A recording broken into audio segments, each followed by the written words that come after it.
Welcome to How's Your ePresence on Business Radio X. This show is produced by ePresence, and I am Mark Galvin, the founder and president of that firm.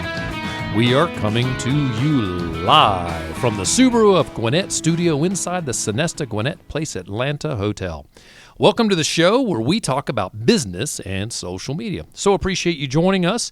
As you know, this show is brought to you by the social media management firm ePresence, and we manage social media for both companies and individuals. And I'm awfully excited. We have a new service that we're throwing out there. Actually, it's not really necessarily that new, but it's grown organically. We found that folks really would like this. So we kind of formalized it. Let's say that. So the name of the service is called Career Catalyst, and it has 4 components. We sit down with college students, so folks that have just grabbed their college degree. We help them clean up their LinkedIn profile. We go over their resume with them. Yes, they get a resume from school. All the colleges have a class where they'll write the resume, and they're not quite where they need to be. They need a little refinement.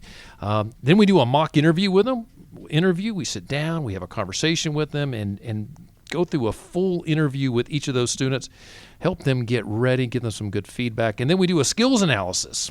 We feature the results of Strengths Finders 2.0 and let these students understand what it is they need to focus on to get that next position. So if you're interested in something like that, hit us at epresence.me, and let us know if you'd like to hear more about that.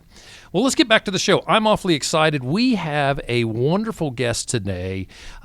She's a local celebrity, as it turns out.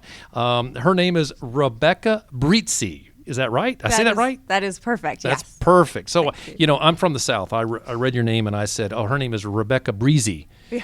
Do you get that often? Brizi? Yes, and it's not that different, frankly. It's all right. Yeah. You're okay with that? I'm okay with that, Oh, yes. well, I like that. Well, you are coming to us. Your firm is RG Brizi, or Brizi. Yes. Right? Perfect. Oh, my. I love that. Oh, it's fun to say things like that, the way they're supposed to be said. Yes. And so you're kind of a standalone. You're a consultant. Give me an idea. What do you do at your firm? I do strategy and planning for small businesses primarily. Okay. And I am, as you say, standalone. I run my own business and provide the services to small businesses, anywhere from solopreneurs up to usually in the 50 employees or so. Awesome. And so in your bio, yes, you talk about 12 Italian grandmothers and their tomato sauce recipes. You've got to describe this. Yes. Because I can't do it that well. So tell me, describe this to me. How did you come up with this description, and how does it paint the picture of what you do? I grew up in an Italianate part of the world. I am myself Italian, and it's a classical thing that every grandmother has her own recipe for doing very traditional dishes, and there's always a special ingredient or a special step that is a secret and unique to each family. But the outcome is the same dish, essentially. What I learned throughout my career in business was that businesses are very much the same, really. There are essentials that are required for every business to run and be successful, but the way those are brought together and the glue that binds them and the exact steps that a business goes through are unique to each business, and that's what makes one business different from another. Oh, I love that. That is a great image because it depends on the product they're selling. It depends on the service they're offering. It depends on revenue, either lots of it or none of it. Yes. All of those have a tendency to create their own recipe, and you help them succeed. And then what do you do? What is your special sauce, if I may? Sure. What's your special sauce that helps them succeed? What do you do that's different? What role do you fill? The essential thing that has to happen for me to be successful, in my view, with each business is to find what that secret ingredient is, what that exact recipe is that is different from every other business. Okay. So however I am brought into a business, whatever particular area of business I am working on for a client, one universal is always finding that key differentiator. What is, and it's not usually one thing, it's going to be a combination of traits. And this combination of traits or behaviors make this business unique. Interesting. And so finding what that unique element is and bringing that to the forefront of how the business runs, that's the foundation of everything I do for business. So I am a real simple guy, and my kids will tell you that. No, they won't. But I always try to put people in a box, and that's always bad, right? But we put categories. We do that, So like Mike Salmon, he runs his own radio show, and you understand that, his own station and what he does, and it fits. What box do I put you in? Do I put you in marketing? Do I put you in management consulting?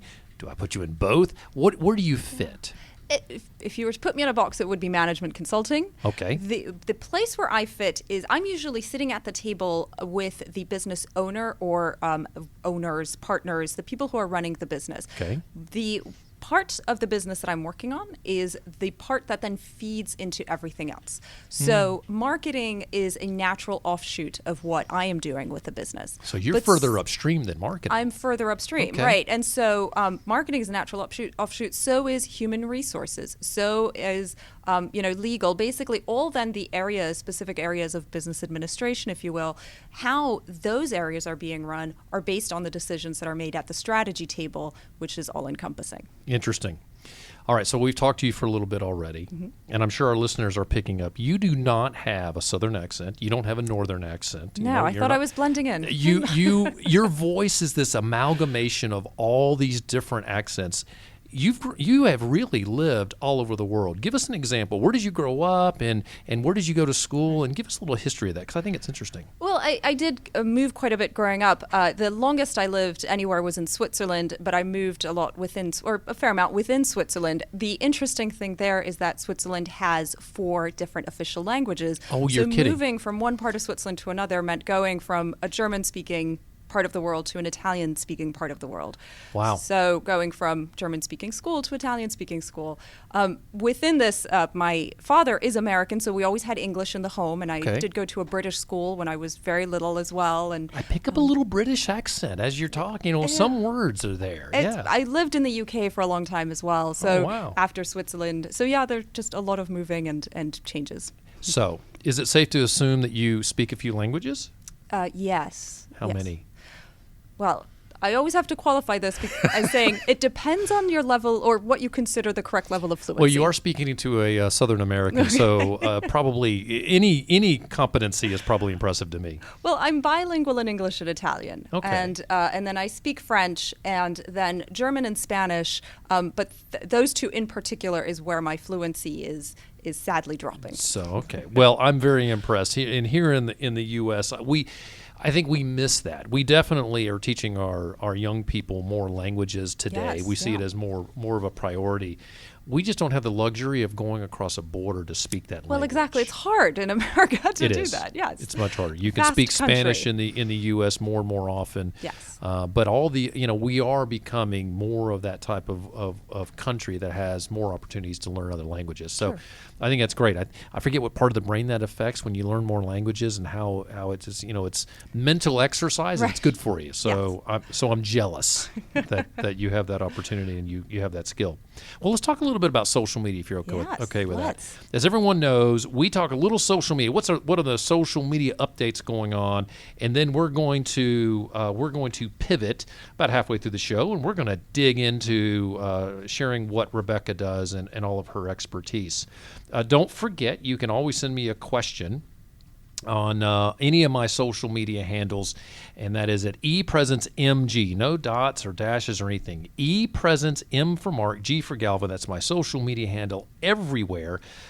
You can find me on Twitter, and if you want to send a message right here on the show, my internet is up and working. Double check. Yes, it is. You can send me a message right there, and if I catch it during the show, I'll answer the question. I do have a comment or a question that did come up on my social media account that I'd love to share with you guys, and it is, this person did not want to be named, which was funny, which is fine. I still love the question. Why should they connect with everyone that sends them a connection request on LinkedIn? That was the question, right? Why should they? That's how they phrased it. Why should they? And my response is, well, you should not necessarily.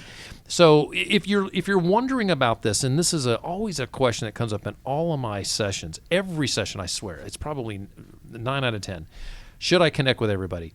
I want you to step back before you ask that question and determine this. What's your mission, right? Why are you on LinkedIn?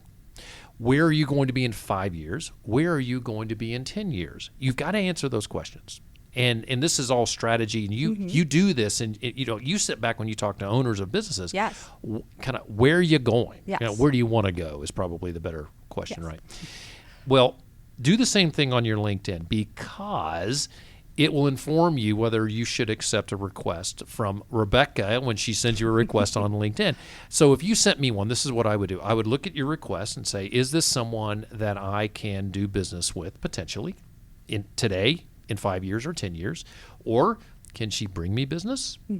Or can she inform me in some way? Those are the 3 questions that I ask.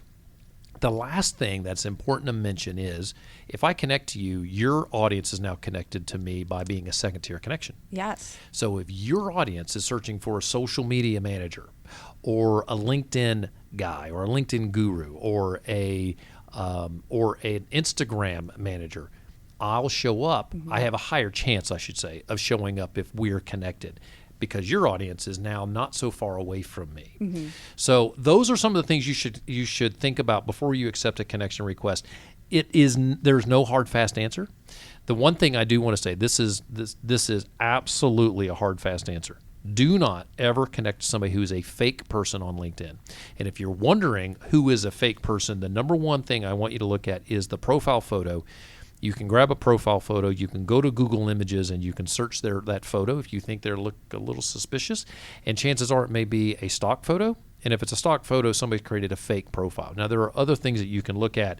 And if you have a question about that, send me a message. I'd be thrilled to even interact directly with you if you think you're running across a fake profile. So let's talk about something else. There is an article that just came out recently. And what was this featured on? Do I have the URL here? I think I don't have the URL, but this is an article that was written by Pete Davies, who is the Senior Director of Consumer Products at LinkedIn. Pete Davies. So this is someone who knows what he's talking about. He said in this article that profiles with a photo get seen 21 times more often than those without. Holy mackerel. So if you don't have a profile photo on your LinkedIn profile, you've got to do that 21 times. All right, and this is from an authority, right? I got to tell you, I meet a lot of people who are experts on LinkedIn, and I think they make up data. Right? I do. I don't know if they all know. This is good data. So 21 more times more likely to have your profile show, or have your profile show up in a search result if you have a photo. Here's something else he said. He said that professionals who have their current position listed on their profile are discovered up to 16 times more in recruiter searches. Now, you can see where we're going in this article. This is for people looking for jobs. If you're looking for a position, these are some interesting things you've got to know about. One more thing, and the last thing, which leads me to a next point, and that is this. Their data shows, LinkedIn shows, that people who complete a LinkedIn skill assessment, I'm going to repeat that, LinkedIn skill assessment, are 30% more likely to get hired. Okay, great. What is a skill assessment? Well, this is a new thing that has rolled out on LinkedIn. And back on September the 17th, there was a piece that was published on LinkedIn where you should go search this. If you're looking for a position, go to LinkedIn, go to the help screen and look up skill assessments. It is a way for you it's a process you take online on LinkedIn, and it will answer some questions for you and will help you find the right job, give you a better chance of getting hired. I think that's kind of helpful, especially if you're looking for a job. Rebecca, are you going to be looking for a job anytime soon? I hope not. Do I need to talk to your boss? That's right. Do you have a hostile work environment? Yes. You have no idea. So this is, of course, this doesn't apply to everyone, but I do still think that understanding that how LinkedIn does and can help you find new positions, that's a great thing. I got 3 other things I want to mention that are going on in social media. The first is Snapchat. I don't talk about Snapchat much, but you have to know this is an important place on the social media world. And they're doing something that I think is really interesting, and it will draw more and more young people to stay engaged on Snapchat. They have a new feature called Cameos, where it lets you post your face on someone else's body. Yeah. So, Rebecca, let's you and I get a picture. I'm going to put your face on my body I think and put it out on Snapchat. This should be done. Does that sound like a great idea? A great I idea. will look much better. I'll be honest. I think I'll look much better with your face than mine. There would certainly be an upgrade. But the point of this is that this is a way that Snapchat engages their audience. So you can take somebody's picture and you can put them on the face of a cat, as an example. You can put them on other people. It has some creepy elements, I will honestly agree, but this is why young people stay on Snapchat. They do these cool things that we find extremely interesting. Now, why is that important? Because of this. Snapchat's also launching a new interactive ad format. So what this does is it allows you to put in I'm going to call it a panel at the top of the screen that is your ad, and it lets the users engage with your ad in the bottom. So the users can grab it and share that. So here's an example. I think this is really cool. So Top Gun is coming out with a sequel. Have you heard about this? Yes, it's very exciting. Did you like the first Top Gun? Well, it's a classic, isn't it? It is a classic. Yeah. If you like Tom Cruise, it's one of those things. It's one of those very interesting movies. And what's great is he's coming back, right. So he'll be back in it. Well, so they rolled out an ad campaign where it shows, you can see the Top Gun movie at the top, and then you can put on the Maverick helmet in the bottom.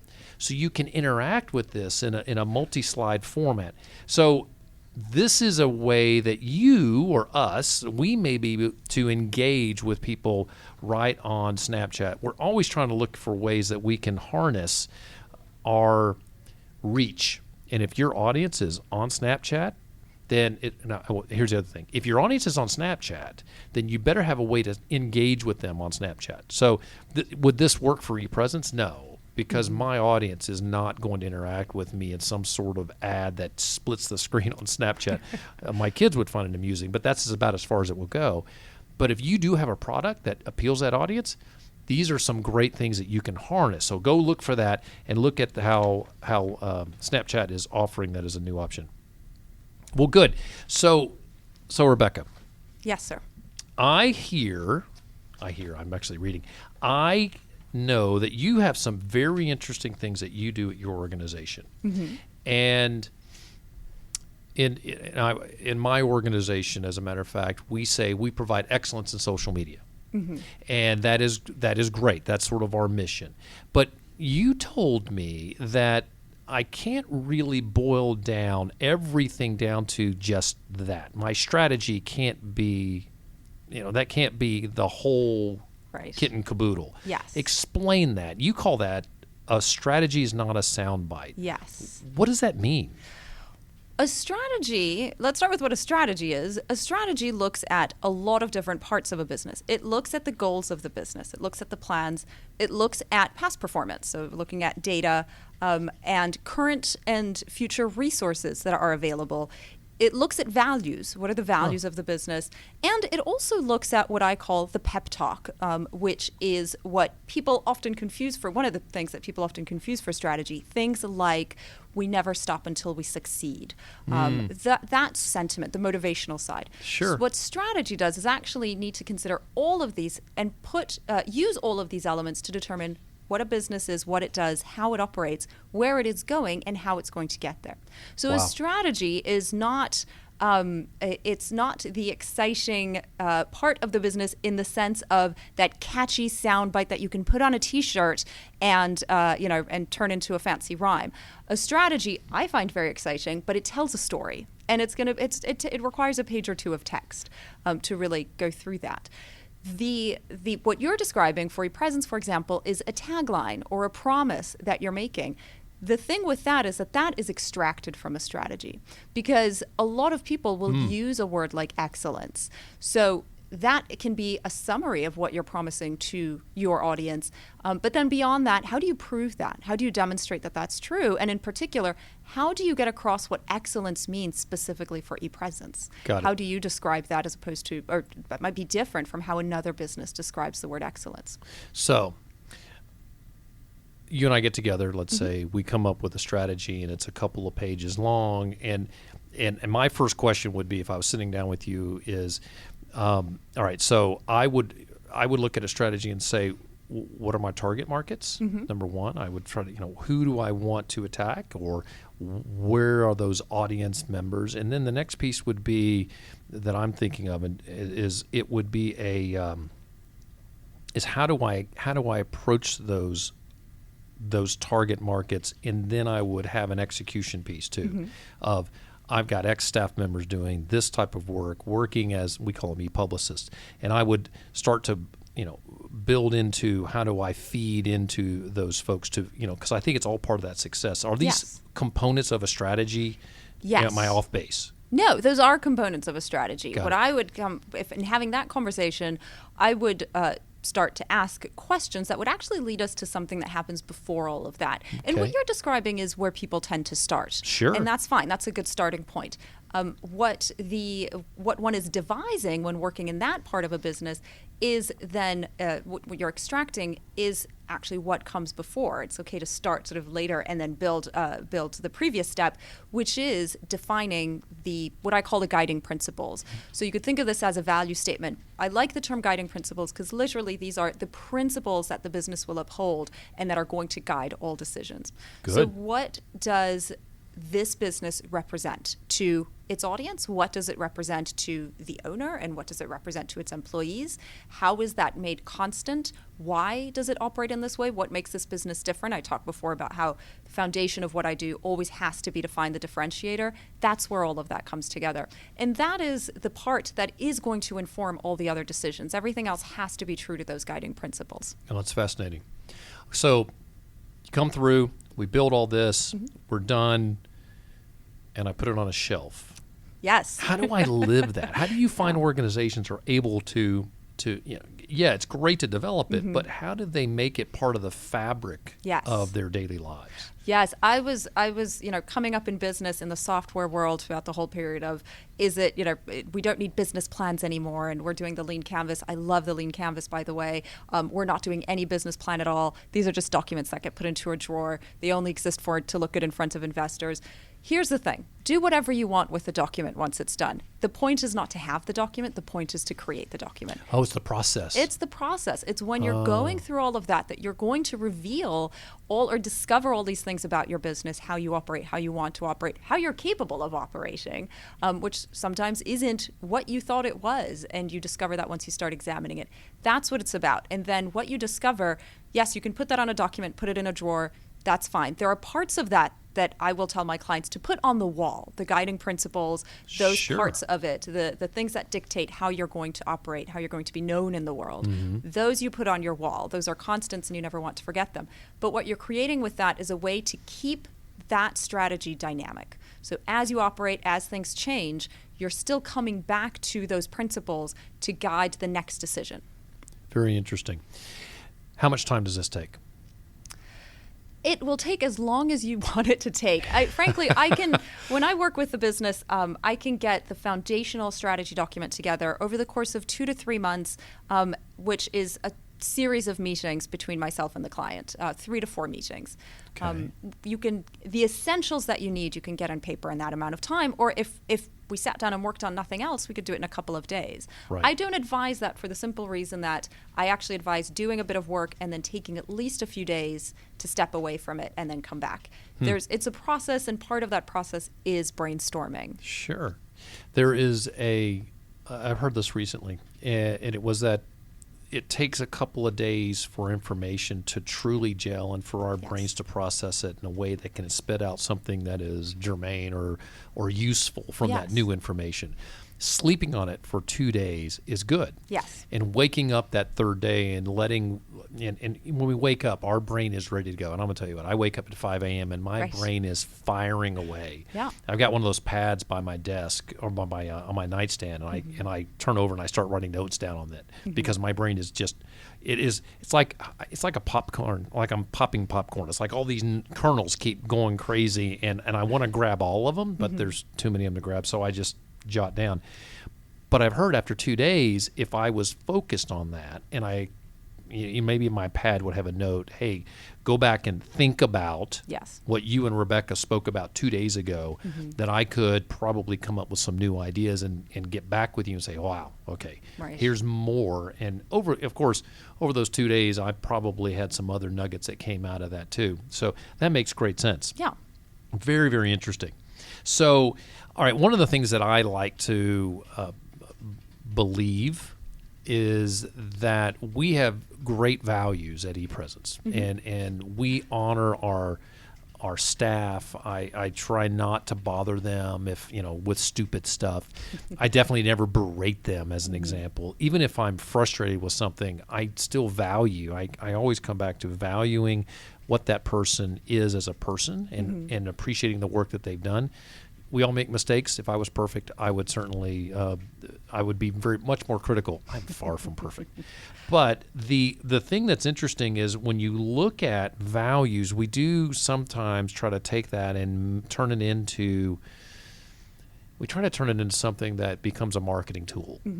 And incorporating our values into the way we market.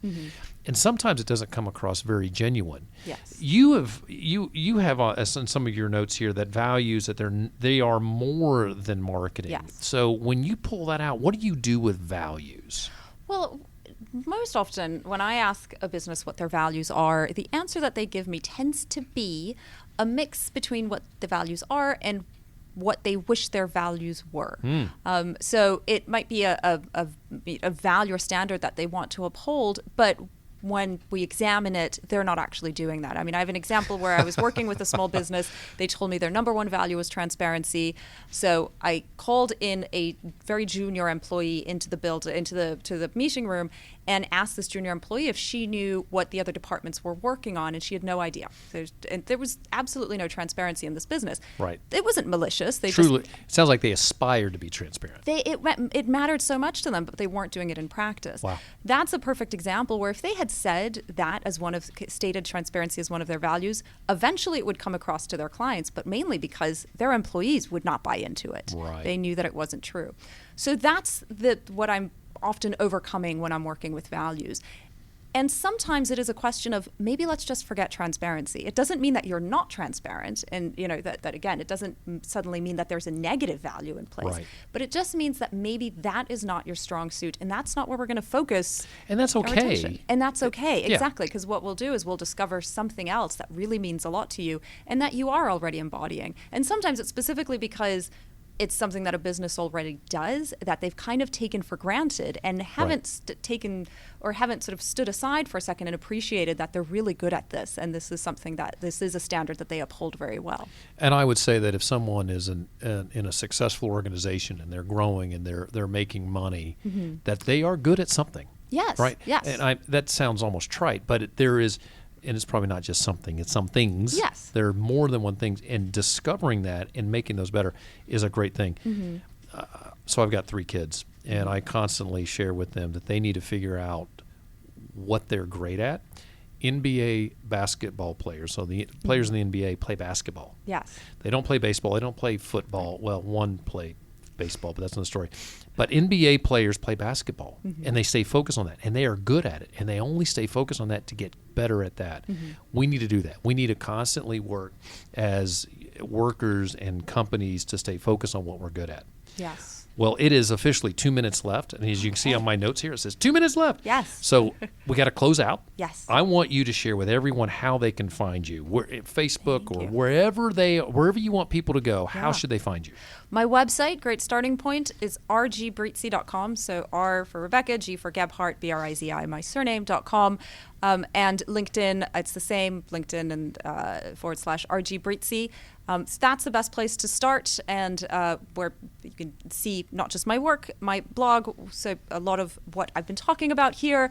You can read how I act upon some of these things in my blog or sign up to my newsletter.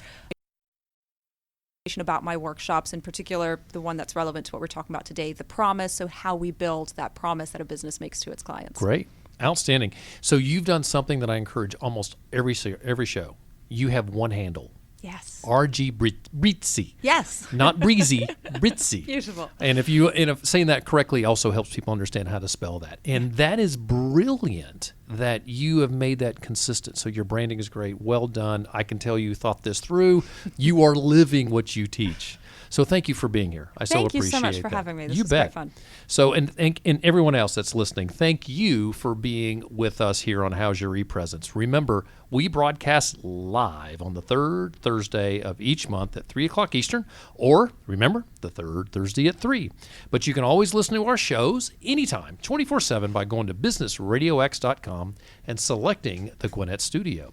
Just look for How's Your ePresence. Our show logo's there. You can find us also on iTunes, Google Play, SoundCloud, Spotify, and even, this is so cool, your Amazon Echo. You can add us to your news feed there.